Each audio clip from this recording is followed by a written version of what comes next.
সুপ্রিয় দর্শক, নতুন বছরের শুভেচ্ছা জানিয়ে শুরু করছি জনতন্ত্র গণতন্ত্র। একটি বছর পার হয়ে গেল, সে বছরে কি হলো তার হিসাব আমরা মিলিয়েছি বেশ কয়েকদিন ধরেই।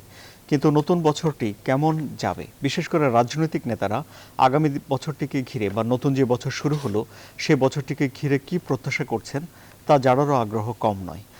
এরই মধ্যে অবশ্য অনেকেই তাদের কথায় নানানভাবে রাজনীতির নানা ইঙ্গিত দিয়ে যাচ্ছেন। এই যেমন বিএনপির মহাসচিব মির্জা ফখরুল ইসলাম আলমগীর আশাবাদ ব্যক্ত করেছেন যে 2022 সালেই দেশে গণতন্ত্র ফিরে আসবে। তিনি বক্তব্যে কথা বলেছেন। এদিকে আপনারা জানেন যে নাগরিক সমাজের প্রতিনিধি আকবর আলী খান তিনি একটি সাক্ষাৎকার দিয়েছেন এবং সেখানে তিনি আশঙ্কা বা তার মন্তব্য হলো যে সরকারের পছন্দের লোক দিয়েই নির্বাচন কমিশন গঠন করা হবে। তাহলে বছর গড়ালেও নতুন বছরের রাজনীতির বেশ কিছু অমীমাংসিত বিষয় রয়েই গেল। বিশেষ করে নির্বাচন কমিশন গঠন এবং নির্বাচন দ্বাদশ জাতীয় সংসদ নির্বাচনের দিন যত সামনে এগিয়ে আসবে, রাজনৈতিক মেরুকরণগুলো তত স্পষ্ট এবং সমীকরণগুলো আরও জলজলে হয়ে উঠতে থাকবে বলেই বিশেষজ্ঞরা মনে করছেন। এই পরিস্থিতিতে নতুন বছরটি রাজনীতির ক্ষেত্রে কেমন যেতে পারে এবং সেই রাজনীতির প্রভাব আমাদের জাতীয় জীবনে কী পড়তে পারে তা বিশ্লেষণ করতেই আজ সন্ধ্যায় আমরা বসলাম। আমি আনোয়ার সাদি আপনাদের সঙ্গে রয়েছি। আমাদের আজকের এই সন্ধ্যায় আমন্ত্রিত অতিথি জাতীয় পার্টি জেপির সাধারণ সম্পাদক জনাব শেখ শহীদুল ইসলাম। আমাদের সঙ্গে রয়েছেন আওয়ামী লীগ নেতা জনাব ওবায়দুল মুক্তাদির চৌধুরী এমপি। আমাদের সঙ্গে রয়েছেন বিএনপির ভাইস চেয়ারম্যান জনাব অ্যাডভোকেট জয়নুল আবেদিন, তিনি সুপ্রিম কোর্ট আইনজীবী সমিতির সাবেক সভাপতিও বটে। এবং আমাদের সঙ্গে রয়েছেন গণফোরামের সাধারণ সম্পাদক জনাব অ্যাডভোকেট সুব্রত চৌধুরী, এবং তিনি একজন আইনজীবী নেতাও বটে। সুপ্রিয় দর্শক, আমরা অনুষ্ঠান শুরু করছি। আমি প্রথমেই জনাব অ্যাডভোকেট জয়নুল আবেদিনকে দিয়ে আলোচনা শুরু করতে চাই যে 2022 সালেই গণতন্ত্র ফিরে আসবে বলে যে আশাবাদ বিএনপির মহাসচিব প্রকাশ করছেন, তার পেছনে বিএনপির কি রাজনৈতিক সমীকরণ কাজ করছে, আপনি কি আমাদের সঙ্গে একটু শেয়ার করতে পারেন?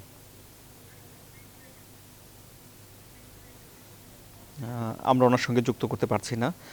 জনাব অ্যাডভোকেট সুব্রত চৌধুরী, আপনাকে দিয়ে আলোচনা শুরু করি। 2022 সাল রাজনীতির জন্য কেমন যাবে বলে আপনার ধারণা? ধন্যবাদ আপনাকে। 2022 সনের প্রথম দিন আজকে আমাদের সুবর্ণ বিজয়ে আমরা পার করলাম। আজকে যারা আমার সাথে অতিথি আছেন, রবিউল ভাই, এমপি মহোদয়, শেখ শহীদুল ভাই, আমাদের অগ্রজ জয়নাল আবেদিন, আমার সহকর্মী, সকলকে অভিনন্দন, শুভেচ্ছা এবং সকলের সুস্বাস্থ্য কামনা করছি, সাদী সহ। তো আশা তো আমাদের আছেই। এখন একটা দেশের স্বাধীনতার বিজয়ের 50 বছর আমরা পার করলাম। এখন আবার 2022 সালে আমরা যাত্রা শুরু করলাম। তো অনেক ভুলভ্রান্তি, অতীতে ঘাত প্রতিঘাত এর মধ্য দিয়ে বাংলাদেশ যেমন এগুচ্ছে, অন্যদিকে নানান সমীকরণে আমরা দেখেছি আবার সূচকে আমরা পিছিয়েও যাচ্ছি। তো বৃহৎ এখন রাজনৈতিক অঙ্গনে আমরা যারা আছি বা রাজনৈতিক নীতি নির্ধারক যারা ক্ষমতায় দীর্ঘ 12 বছর ধরে, তাদের কাছ থেকে এখন আশা করে কি কোনো তেমন কিছু সুফল আমরা পাবো? কারণ তাদের মাইন্ডসেটটা এখন অন্যরকম হয়ে গেছে। যে কোনো ভাবে ওনাদের ক্ষমতায় থাকতে হবে এবং দেশ পরিচালনার ক্ষেত্রে আওয়ামী লীগের বাইরে অন্য কোন রাজনৈতিক দল গণতান্ত্রিক ভাবে ভোটের মাধ্যমে ক্ষমতার যে পরিবর্তনের একটা সূচনা আমরা করেছিলাম, বিশেষ করে 90 সনে গণ আন্দোলনের মধ্য দিয়ে, সেই জায়গা থেকে আমরা অনেক দূর পিছিয়ে পড়েছি। তো আজকে সরকারি দলের নেতা এবং ছাত্র নেতা হিসাবে তার যথেষ্ট ঐতিহ্য ছিল, আছে, এখন তো আওয়ামী লীগের নেতা। তো এখন আমরা আশা করতে পারি যে আওয়ামী লীগের মতো একটি দল, বঙ্গবন্ধুর হাতে গড়া দল, সেই দল দেশে শুধু উন্নয়নের কথা বললেই যে সবকিছুর দিকে আমরা উন্নয়নের জোয়ারে ভেসে যাচ্ছি, এটা তো ঠিক না। এবং সবচেয়ে বড় কথা হচ্ছে তারা কেন জানি সমালোচনাটা একেবারেই সহ্য করতে পারে না। কোন একটা যদি আমরা পজিটিভ হইতে সমালোচনা করি, তারা মনে করে যে বোধহয় এরা সরকারের বিপক্ষে, এবং সরকার অনেক সময় শত্রু মনোভাবাপন্ন তাদের মধ্যে আমরা অনেক সময় পরিলক্ষিত করি। মানে সবকিছু একটা আওয়ামী লীগের পক্ষে কথা বলতে হবে, সরকারের ভুল প্রান্তি থাকলেও সেটাকে তারা খালি চোখে দেখতে চায় না। এই যে একটা দুর্ভাগ্যজনক অবস্থার মধ্যে পড়ে গেছে, আমি বলবো যে এটা একটা দেশের জন্য ভালো না। এটাকে আমরা বলি অপরাজনীতি। এই এখন অপরাজনীতি থেকে বেরিয়ে আসার জন্য আমরা সকলে মিলে যে জাতীয় ঐক্যমতের কথা বলছি, এবং পৃথিবীর আমাদের বাংলাদেশের ইতিহাসও বিভিন্ন সময়ে ঘাত প্রতিঘাতে বিভিন্ন আপনার ধাপে ধাপে আমরা কিন্তু জাতীয় ঐক্যের ভিত্তিতে অনেক অ্যাচিভমেন্ট আমাদের আছে, কিন্তু আজকে সেই জায়গায় যেন আস্তে আস্তে ম্রিয়মান হয়ে যাচ্ছে। তো সেখানে আমার বক্তব্য হবে যে অন্তত অতীতে অনেক দুর্ভাগ্যজনক ঘটনাগুলো ঘটেছে, যারা দেশ পরিচালনায় দায়িত্বে ছিলেন। জনাব অ্যাডভোকেট সুব্রত চৌধুরী, আমি আপনার কাছে আবারও আসবো। আপনার কথা সূত্র ধরে আমি জনাব শেখ শহীদুল ইসলামের কাছে যেতে চাই। জনাব অ্যাডভোকেট সুব্রত চৌধুরী বলছেন যে সরকারের সমালোচনা করা যায় না, আওয়ামী লীগের সমালোচনা আওয়ামী লীগ এখন নিতে পারছে না এবং এটিকে তিনি অপরাজনীতি হিসেবে চিহ্নিত করেছেন। আপনার কি অভিজ্ঞতা জনাব শেখ শহীদুল ইসলাম? আমি প্রথমে সকলকে ইংরেজি নববর্ষের শুভেচ্ছা জানাই। Happy new year 2022। আমি এই মুহূর্তে একটি বিদেশি রাষ্ট্রে রয়েছি এবং সেখান থেকে আপনাদের সঙ্গে যুক্ত হতে পেরে খুব আনন্দিত যে আপনাদের সঙ্গে আমি ইন্টারঅ্যাক্ট করতে পারছি, দেশবাসীর সঙ্গে আমি সংযোগ স্থাপন করতে পারছি। আমি এই নতুন বছরের রাজনীতির যে ভূমিকা অ্যাডভোকেট সুব্রত চৌধুরী দিলেন, আমার মনে হয় যে আমাদের দেশের গোটা রাজনৈতিক পরিস্থিতির চিত্র তিনি সঠিকভাবে উপস্থাপন করতে পারেন নাই। এজন্য যে তিনি এবং তার দল তারা নিজেরাই একটা সংকটের মধ্যে আছেন। তাদের একটা বিভক্তি হয়েছে, একটা বিভক্তি কাউন্সিলে তিনি দলের সাধারণ সম্পাদক নিযুক্ত হয়েছেন। তো ঘরের ভিতরে যখন অন্তর্জালা হয় তখন স্বাভাবিকভাবে পরিস্থিতি মূল্যায়ন করা এটা কিন্তু স্বাভাবিকভাবেই আপনার অনেকটা দুরূহ হয়ে পড়ে। ওনার ক্ষেত্রে তাই হয়েছে, কারণ উনি সরকারের সমালোচনা একটা মিডিয়াতে এসে করে তারপরে বলছেন যে সরকারের সমালোচনা করা যায় না। তো এটা তো আমার মনে হয় যে সাংঘর্ষিক বক্তব্য। আমি যেভাবে দেখতে চাই নতুন বছরের রাজনীতিকে, সেটা হলো যে ঠিক আছে, আমাদের রাজনীতিতে যে সবই সাদা তা নয়, কালো আছে, এখানে আলো আছে, অন্ধকারও আছে। তো আমাদের এই নতুন বছরের রাজনীতি হওয়া উচিত যে যে অন্ধকার গুলো আছে সে অন্ধকারকে বিদূরিত করে সকলকে আলোকিত করা। আমাদের এখানে এটা উচিত হবে যে যেখানে যেখানে আমাদের শঙ্কা আছে সেই শঙ্কাগুলিকে দূর করা। আমাদের উচিত হবে অপসংস্কৃতি, অপরাজনীতি যেটা তিনি বলেছেন, সে অপরাজনৈতিক সংস্কৃতিকে দূরে ঠেলে সুষ্ঠু রাজনৈতিক ধারার প্রবর্তন করা, তার দল সহ, যেটি সাম্প্রতিককালে বিভক্ত হয়েছে। তো আমি আর একটি জিনিস এখানে উল্লেখ করতে চাই যে দেখুন, উন্নয়ন, অনেকে বলেন যে উন্নয়ন রাজনীতি বা গণতন্ত্রের বিকল্প একটি বিষয়, তা নয়। কিন্তু উন্নয়ন এবং গণতন্ত্র এই দুটোই পাশাপাশি চলা দরকার। এই জন্য চলা দরকার যে তা না হলে উন্নয়ন কিন্তু সাস্টেইনেবল বা উন্নয়ন দীর্ঘস্থায়ী হয় না, মানুষের কল্যাণে লাগে না। আমাদের এই নতুন বছরের রাজনীতি হওয়া উচিত সেজন্য আমি মনে করি যে আমাদের সুশাসন প্রতিষ্ঠার জন্য নতুন করে অঙ্গীকারবদ্ধ হওয়া, জবাবদিহিমূলক শাসন ব্যবস্থা চালু করার জন্য আমাদের নতুন করে শপথ গ্রহণ করা।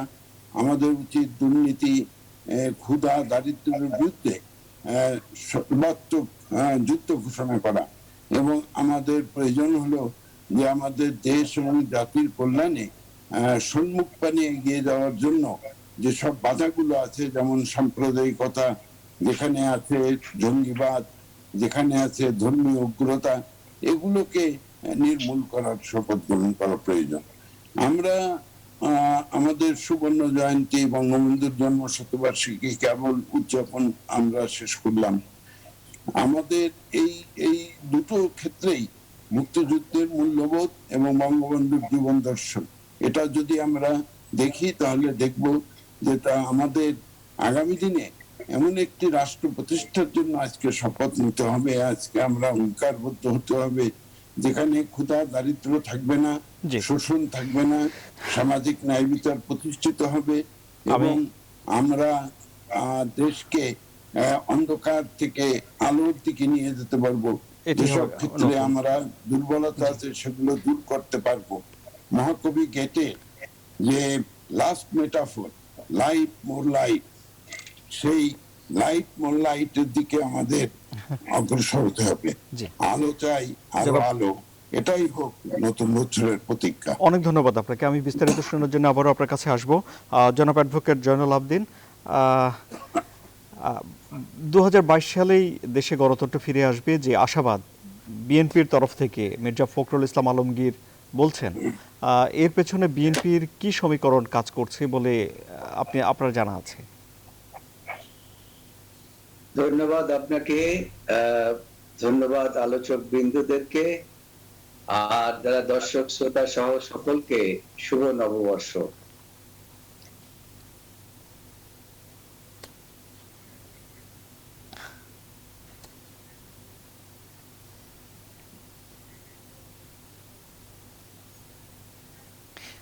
জনাব অ্যাডভোকেট জয়নুল আবদিন, আপনি শুনতে পাচ্ছেন আশা করছি? না, দুঃখিত সুপ্রিয় দর্শক, আমরা আবারও ওনার সঙ্গে যুক্ত হওয়ার চেষ্টা করব। জনাব ওবায়দুল মুক্তাদির চৌধুরী, সরকার সমালোচনা অর্থাৎ আওয়ামী লীগ সমালোচনা নিতে পারছে না, জনাব অ্যাডভোকেট সুব্রত চৌধুরী অভিযোগ করেছেন, কি বলবেন আপনি?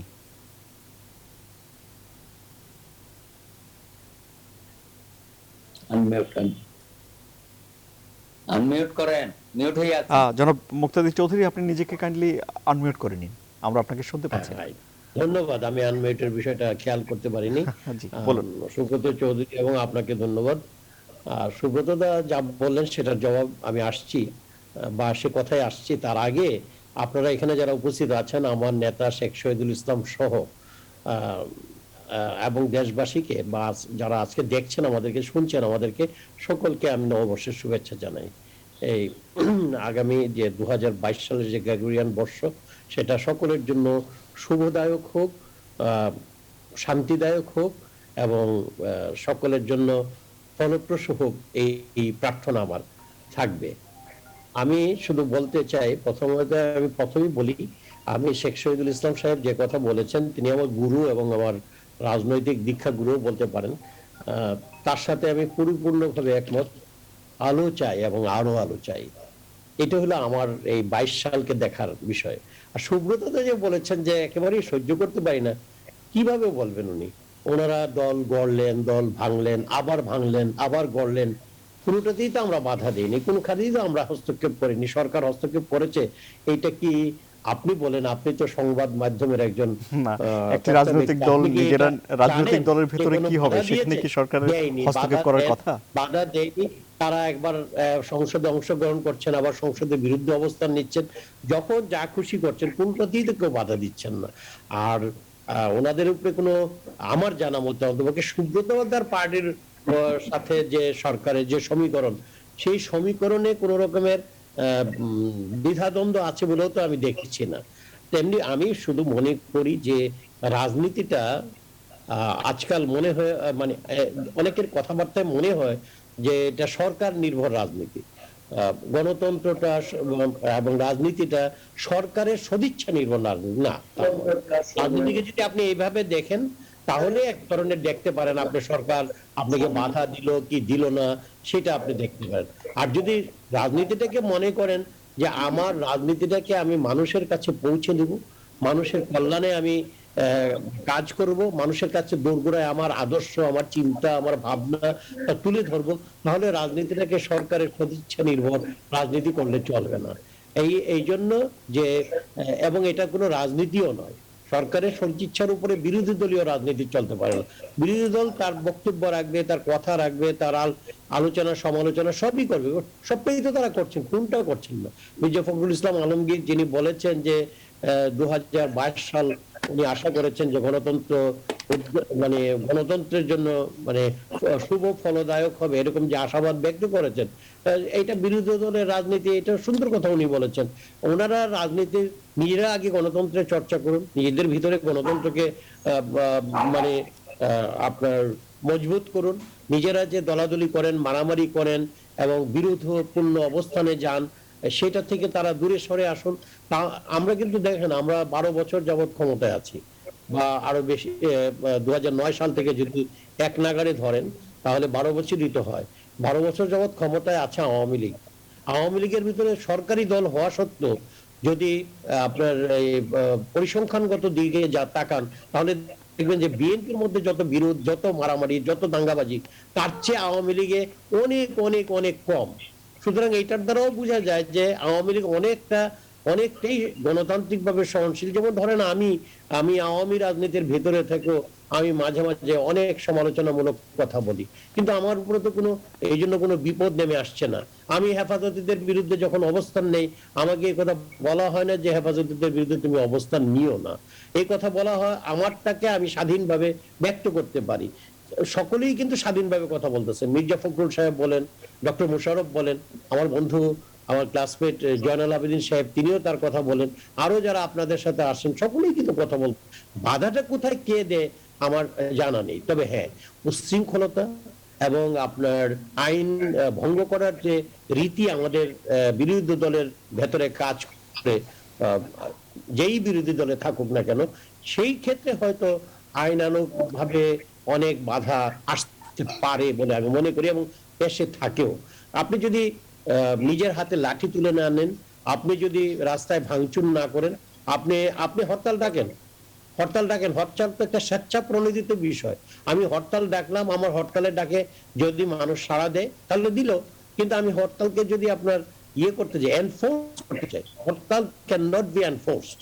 হরতালকে এনফোর্স করতে গেলেই তো সংঘাত সৃষ্টি হয়। এনফোর্স আপনি করতে পারেন না। আপনি যেমন হরতাল করার আপনার অধিকার আছে, তেমনি ভাবে আমি যে গাড়ি চালিয়ে যাচ্ছি আমার অফিসে, সেটারও কিন্তু আমার অধিকার আছে। আপনি আমাকে বুঝান, আপনি আমাকে মানে মানে বুঝান যে আপনার দাবি ন্যায়সঙ্গত, এবং সেই জন্য আপনার দাবির সমর্থনে আমি যাতে আপনার সাথে মিলে হরতাল পালন করি। এটাই কিন্তু পাকিস্তান আমলে আমরা দেখেছি, এমনকি আমরা জিয়াউর রহমান সাহেবের আমলেও এই ধরনের রাজনীতিকে আমরা অনুসরণ করার চেষ্টা করেছি। আমরা এরশাদের আমলেও এই ধরনের রাজনীতিকে ফলো করার চেষ্টা করেছি। গাড়ি উঠিয়ে দিয়ে লোক মারা হয়েছে, মানুষকে হত্যা করা হয়েছে মিথ্যা মামলা দিয়ে। আমি নিজেও তো মিথ্যা মামলার শিকার, যে এরশাদ সাহেবের আমলে, আমি এরশাদ সাহেবের আমলে না, জিয়াউর রহমান সাহেবের আমলে নিজেও মিথ্যা মামলার শিকার হয়েছি, টর্চার্ড হয়েছি, দীর্ঘদিন জেলখানায় আটকাচ্ছিলাম কোনো কারণ ছাড়াই, কোনো ন্যায়সঙ্গত কারণ ছাড়াই। তাহলে আমরা তখন, তারপরে কিন্তু আমরা রাজনীতি করেছি, আমরা সরকারের সদিচ্ছার উপরে নির্ভর করে বিরোধী দলের রাজনীতি করি নাই। সরকারের অনেক ধন্যবাদ জনাব মুক্তাদির চৌধুরী। আমি আবারও আপনার কাছে বিস্তারিত শুনতে আসবো। আমরা সম্ভবত এবার অ্যাডভোকেট জয়নাল আবেদিনের সঙ্গে যুক্ত হতে পেরেছি। সরকারের ইচ্ছার উপর নির্ভর করে বা সরকার নির্ভর রাজনীতি হয়ে পড়ছে কি এখন জনাব অ্যাডভোকেট জয়নাল আবেদিন? সরকার নির্ভর না, ব্যক্তি নির্ভর হয়েছে। যাই হোক, আমি এই বিষয়ে আমি প্রথমে আমি আমার বন্ধুকে ধন্যবাদ জানাই যে তিনি কতগুলো কথা বলেছেন শহীদ ভাইয়ের সাথে একত্রিত হয়ে, যে আলো আরো আলো চাই। এটা কিন্তু সারা দেশের মানুষই চায়, সারা দেশের রাজনৈতিক দলের বা নেতা কর্মীরা চায়, রাজনৈতিক দল চায়, আলো আরো আলো চাই। কিন্তু এই বিগত দিনগুলোর অভিজ্ঞতার থেকে যেটা আমরা দেখলাম, যেটা আমার বন্ধু বললেন, যে এখানে তারা খুব রাজনীতিতে অন্যের উপরে নির্ভরশীল ছিলেন না বা ছিলেন না, এটা খুব সুন্দর কথা বলেছেন। কিন্তু আমি একটি কথা বলতে চাই, যে স্বাধীনতার 50 বছরে শেষ মুহূর্তে এসেও আমাদেরকে আজকে গণতন্ত্রের জন্য সংগ্রাম করতে হয়েছে। আরেকটি কথা উনি বলেছেন যে তারা শান্তিপূর্ণভাবে কিছু করলে সেটা তারা কিছু করে না। কিন্তু দেখুন, যখন বিএনপি শান্তিপূর্ণ সভা করতে যায়, সেখানেও তাদের পারমিশন চাইলে পারমিশন তারা দেয় না। যদিও বা দেয়, তারপরে আবার সেখানে আপনি আবার ওনাদের দলের লোকজনদেরকে লাগিয়ে যায়, তোমরা আর একটা সভা ওখানে ডেকে দাও। 144 ধারা জারি করা হয়। এই স্বাধীনতার 50 বছরে এটা আমাদেরকে দেখতে হয়েছে। তবে এখন এই 2022 সাল, এবং আপনি জানেন যে এই বিগত দিনগুলোর জি, অভিজ্ঞতা আমাদের জনাব অ্যাডভোকেট জয়নুল আবদিন, আমি একটি প্রশ্ন আপনার কাছে আগ্রহ নিয়ে করেছিলাম যে মির্জা ফখরুল ইসলাম আলমগীর যে 2022 সালের মধ্যে গণতন্ত্র ফিরে আসবে বলে আশাবাদ জানিয়েছেন তিনি তার কর্মীদের উদ্দেশ্যে, বিএনপির কি সমীকরণ আসলে এই আশা তো আমাদের, বাক্যের পেছনে আমরা আছে? করি। হ্যাঁ, আপনি ঠিকই বলেছেন যে আমরা চাই যে এই 2022 সালে যে গণতন্ত্র ধ্বংস হয়ে গেছে সেটা আমরা ফিরিয়ে আনার জন্য আমরা সর্বতোভাবে চেষ্টা করছি, এবং আমাদের দল করছে, এবং আমরা একটা শান্তিপূর্ণ গণতান্ত্রিক অবস্থার মধ্যে ফিরে যেতে চাই। তার কারণ আপনি জানেন যে এই গণতন্ত্রের জন্য আমাদেরকে এখন সংগ্রাম করতে হচ্ছে, মানুষের ভোটের অধিকারের জন্য। মানুষ, আপনি বিগত কয়েকটি নির্বাচনে আপনি জানেন যে ভোট দিতে পারেন। আর আমার আরেকটি কথা বলতে চাই যে আমার বন্ধু মুক্তাদির সাহেব বলেছেন যে ওনাদের দলের মধ্যে কোনো মারামারি নাই। এই বছর যত সংঘাত যা কিছু হয়েছে ওনাদের নিজেদের মধ্যে, আমাদের নিজেদের মধ্যে কিন্তু আমাদের কোনো সংঘাত আপনার ছিল না। এত বড় আপনার ধাক্কা সহ্য করে আপনার আমরা এখনো কিন্তু টিকে আছি। আমাদের দলের মধ্যে কোনো বিভক্তি এখনো তারা কেউ করতে পারে নাই। আমরা খুব সংঘবদ্ধভাবে আমরা কিন্তু বিভিন্ন জায়গায় গণতান্ত্রিক প্রক্রিয়া এই দেশটিকে ফিরিয়ে আনার জন্য আমাদেরকে এই স্বাধীনতার 50 বছর পরেও সংগ্রাম করতে হয়েছে। আমরা আশা করি যে বিগত দিনে সরকার যেভাবে মানুষের ভোটাধিকার হরণ করেছে, আগামী 2022 সালে এইটা আর তারা চেষ্টা করবে না, এটা আমরা আশা করি। কারণ চেষ্টা যদি তারা করে, সেটার জন্য দেশের জন্য যেমন মঙ্গল হবে না, জাতির জন্য মঙ্গল হবে না, মানুষের জন্য মঙ্গল হবে না, এবং কোন রাজনৈতিক নেতৃবৃন্দের জন্য মঙ্গল হবে না, রাজনীতির জন্য মঙ্গল হবে না। সেই জন্য আমরা আশা করি যে বিগত দিনগুলোকে ভুলে গিয়ে সরকার যে আগে যে স্টিল রোলার চালাতেন, মিথ্যা হয়রানিমূলক 5 লক্ষ মামলা দিয়ে বিএনপি নেতা কর্মীদেরকে যেভাবে হেনস্থ করেছেন, সেটা তারা এবার করবে না। এবং সর্বোপরি আমরা আশা করি যে একটি বৃহৎ রাজনৈতিক দলের নেত্রী, যিনি সবচাইতে বড় জ্যেষ্ঠ নেত্রী এবং আজকে জেলের মধ্যে ধুকে ধুকে মারা যাচ্ছে, আশা করি তাকেও তারা সসম্মানে মুক্তি দিয়ে বাইরে চিকিৎসার ব্যবস্থা করবেন। কারণ এই বয়সের কোন মহিলা, এর সঙ্গে আমরা একটা বিরতি নেই জনাব অ্যাডভোকেট জয়নুল আবদিন, আপনার উদাহরণ নাই। জি, বিরতি থেকে ফিরে এসে আমরা আরো বিশ্লেষণ শুনবো আমাদের অতিথিদের কাছে। সুপ্রিয় দর্শক, আপনারা আমাদের সঙ্গে থাকুন।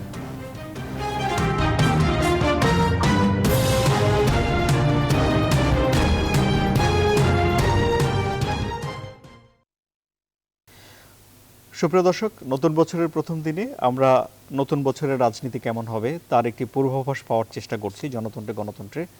আমাদের আমন্ত্রিত অতিথিরা সবাই রাজনীতিবিদ। দ্বিতীয় পর্বে আপনাদের আবারও স্বাগত জানাচ্ছি।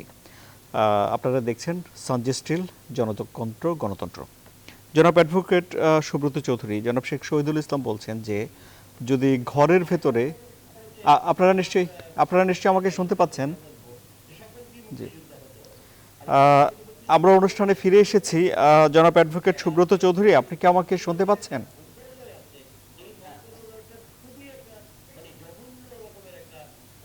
জি, জনাব মুক্তাদির চৌধুরী, আমরা অনুষ্ঠানে ফেরত এসেছি।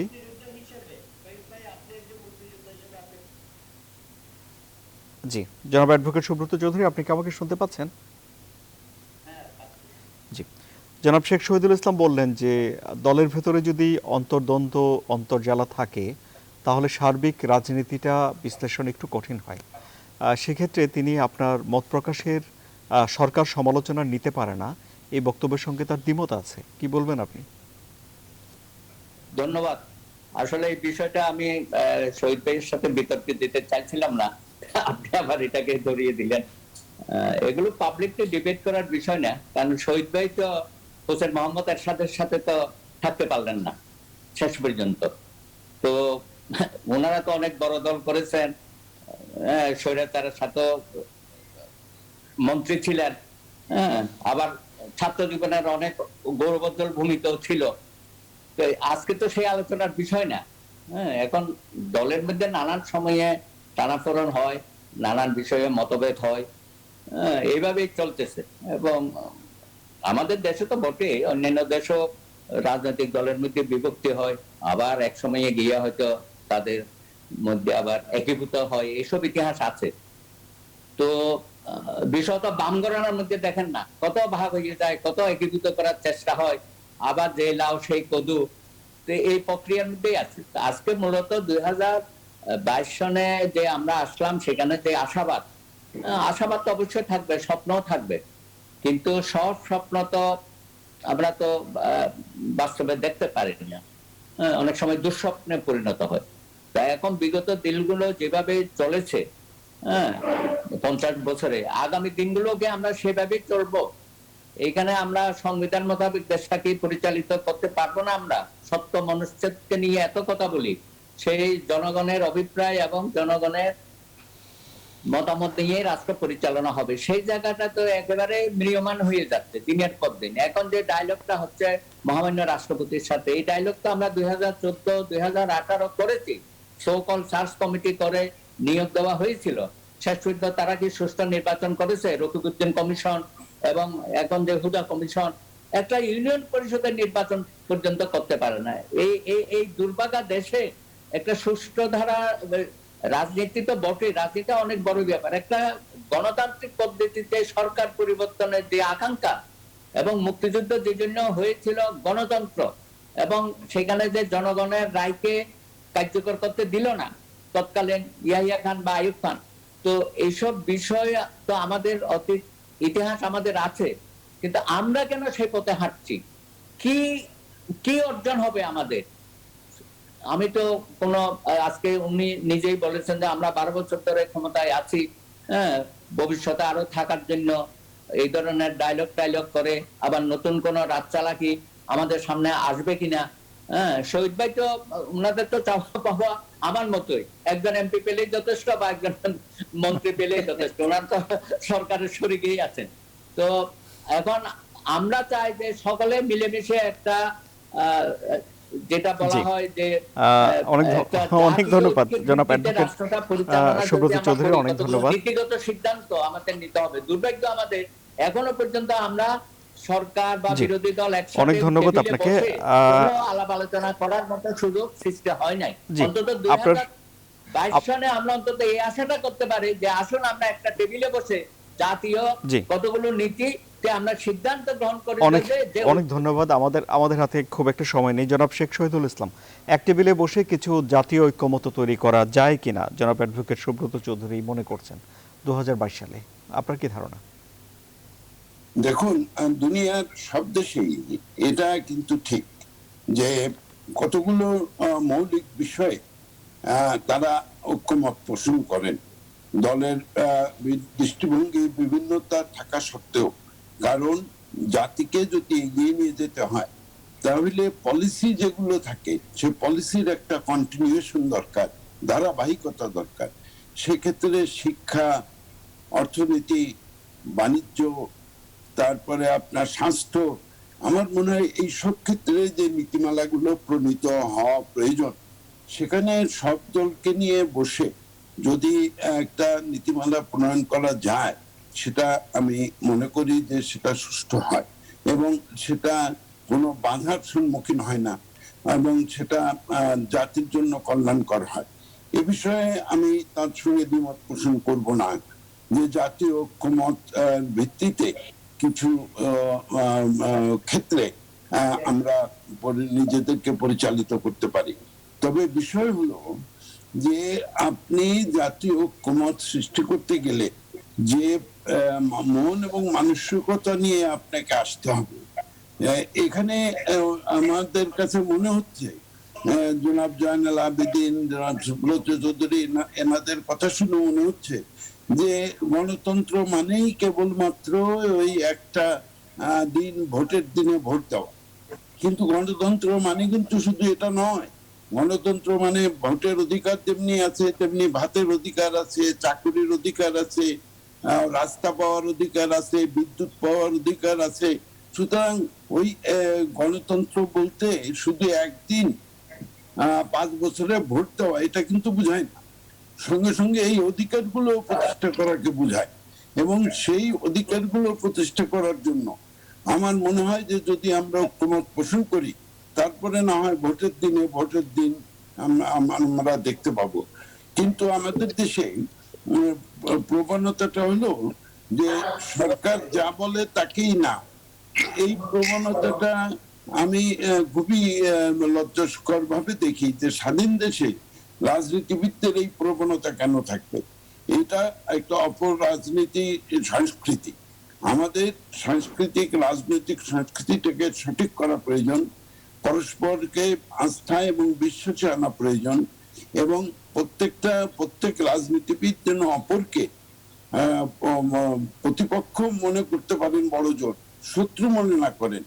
আমাদের দেশপ্রেম এই ক্ষেত্রে নিখাত থাকা উচিত, এবং আমরা যেন দেশকে তার যে কাঙ্ক্ষিত লক্ষ্য মুক্তিযুদ্ধের সময় ছিল যে শোষণহীন সমাজ, সামাজিক ন্যায় বিচার প্রতিষ্ঠা, সাম্য, গণতন্ত্র, মানবাধিকার, এই বিষয়গুলো যেন আমরা নিশ্চিত করতে পারি মানুষের জন্য, তাহলেই কিন্তু প্রকৃতপক্ষে এই নতুন বছর আমরা সার্থকতা অর্জন করলাম বলে মনে করতে পারবো।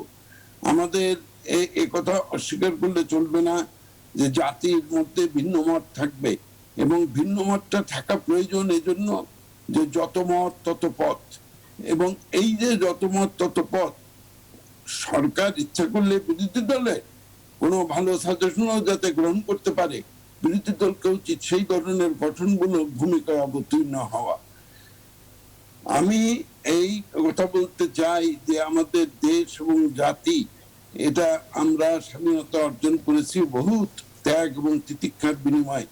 জাতির জনক বঙ্গবন্ধু আমাদেরকে একটা স্বাধীনতার স্বপ্ন দেখিয়েছিলেন। মানুষ সেই স্বপ্ন বাস্তবায়নের জন্য জীবন দিয়েছে। 30 লক্ষ মানুষ জীবন দিয়েছে, আমাদের হাতে কোটি কোটি মানুষ ত্যাগ স্বীকার করেছে। অতএব আমি আজকে বলবো যে আমাদের সামনে এগিয়ে যেতে হলে একটা স্বপ্ন থাকা প্রয়োজন, যেটা শেখ হাসিনা আমাদেরকে দেখাতে পেরেছেন, মাননীয় প্রধানমন্ত্রী।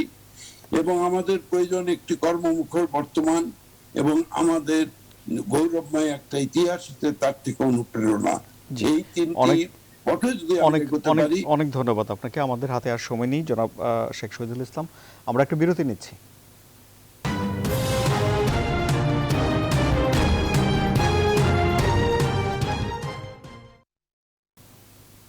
আবারও স্বাগত। আপনারা দেখছেন জনতন্ত্র গণতন্ত্র। জনাব অ্যাডভোকেট জয়নাল আবেদিন, আমরা অনুষ্ঠানের শেষ দিকে আছি। আমি আর প্রশ্ন করে সময় নষ্ট করলাম না, আপনার জন্য 2 মিনিট, আপনার শেষ কথাগুলো শুনি।